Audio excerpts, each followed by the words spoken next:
I just saw Adolescence, about a 13-year-old boy who was accused of unaliving one of his classmates, and his family must come to terms with their new reality. The show is pretty good. I didn't love it as much as other people online, but it was decent and I liked what they were trying to go for. The camera work is nice, and it reminded me of the movie Elephant, with one shot sequences of people walking and entering different rooms and interacting with other characters. Episode 1 was the best episode. It had perfect acting and pacing, but it had a triggering scene involving a strip search. If you are an SA survivor, it may affect you. The second episode had the slowest chase scene I've ever seen. How did this cop not catch this kid right away? I honestly thought for a second it was a joke, but they were serious.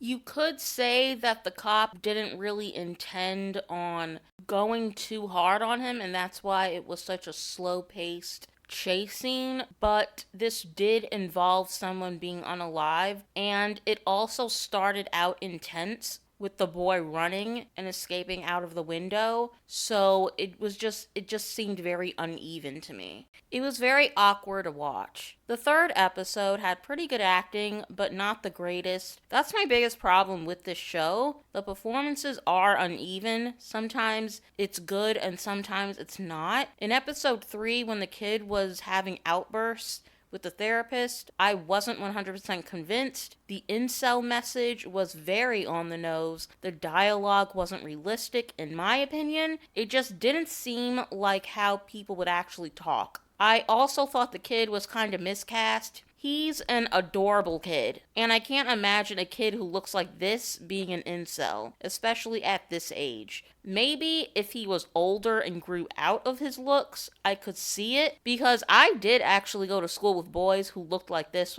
when they were young. Very cute, and then puberty hit and everything went wrong as soon as they got into their 20s. But overall, I did like watching him, and he is talented, but again, looks-wise, he's very miscast, and I just didn't buy it. And the message was too heavy-handed, it wasn't organic, and the writing just wasn't sophisticated enough for a topic like this. And I give this show a 5 out of 10, and I sorta kinda recommend